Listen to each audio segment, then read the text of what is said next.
What is up, everybody? Welcome to DFS by the Numbers. This is my prize picks breakdown for UFC Vegas 76. We got Sean Strickland going against Abus Magomedov. I need all the wins, yeah. All that and all that is. You better move, you might get knocked out. Knocked out. You better move, you might get knocked out. Knocked out. You better move, you might get knocked out. Knocked out. What is up, everybody? Welcome to the debut of the prize picks breakdown. A couple of you guys have asked for it, so I'm going to be bringing it every single week here, talking some prize picks, going through my favorite plays of the week. Some weeks there's going to be more plays that stick out. Some weeks there's obviously going to be less plays that stick out. This week there are a few things that I do want to talk about. Before we get started and get into it, if you guys can please leave a like on the video, subscribe to the channel. It's always much appreciated, and I'm happy to announce that I have partnered with PrizePicks. You guys see the promo code there on the screen, DFSBTN. If you guys are new, use that promo code DFSBTN for a 100% deposit match up to $100. Highly recommend PrizePicks.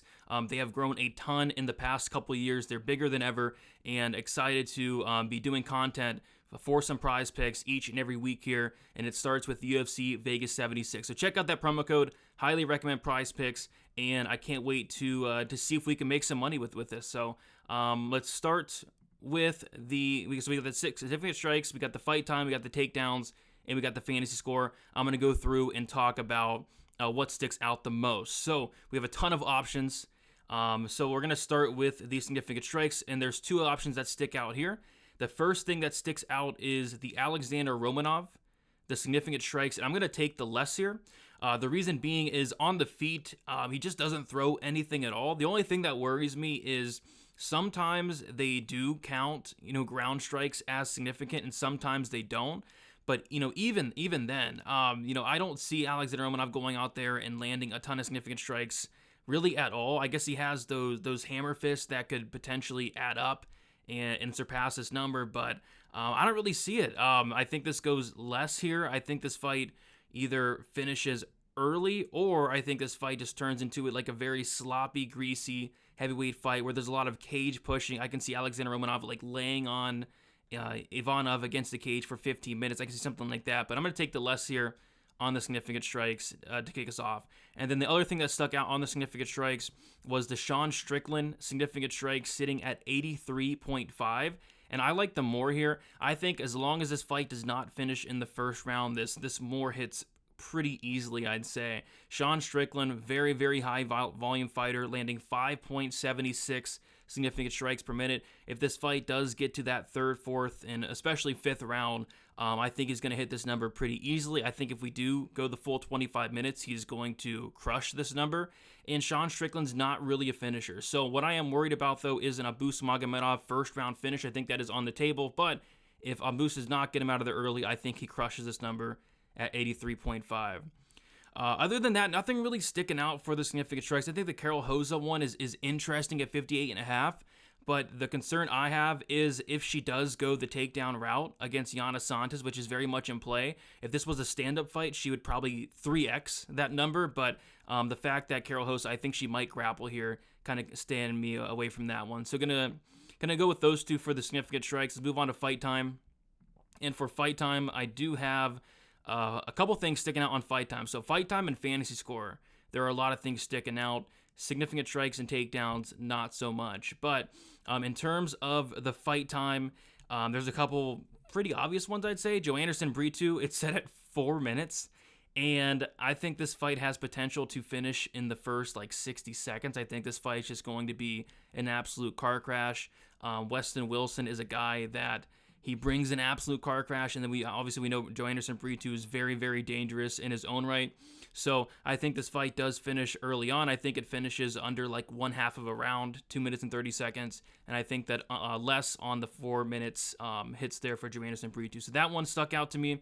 Another one that stuck out to me on the fight time is actually going to be the Melissa Gatto under the less on the 4.75 fight time in minutes. I think Gatto can finish here. Going back and watching, some Lipsky fights in the past, which were not too long ago, we saw Montana De La Rosa get on top of Lipsky and finish her with ground and pound. We saw Antonina Shevchenko get on top and finish her with ground and pound. If Melissa Gatto gets on top of Ariane Lipski. I mean, the fight is probably going to be over shortly after. Gatto's ground game's legit, whether she's on top or whether she's on bottom.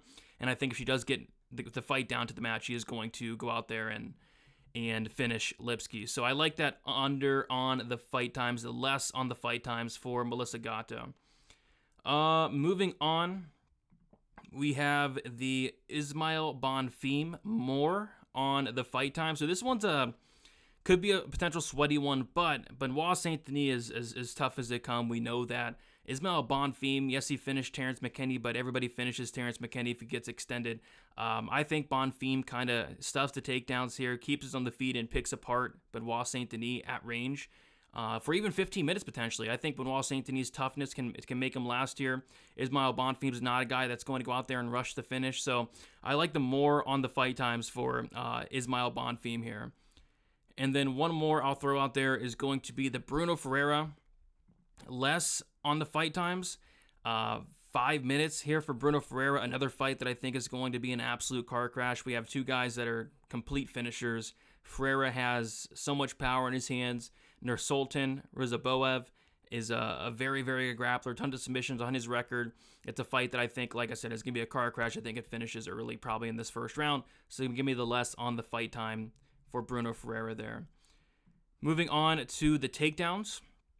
Not much sticking out here at all. I think Alexander Romanov could maybe get over 2.5. I think Ivana Petrovic could maybe get over 1.5. Carol Hoza, all comes down to the game plan. If she wants over 1.5, she can get it. Don't trust it though. Gatto, don't trust that 1.5. The only thing that sticks out to me potentially is the Joe Anderson Brito, less on the 1.5 takedowns here. The reason being is I think he could knock out Weston Wilson without even getting a takedown whatsoever. I think he can knock him out on the feet early on.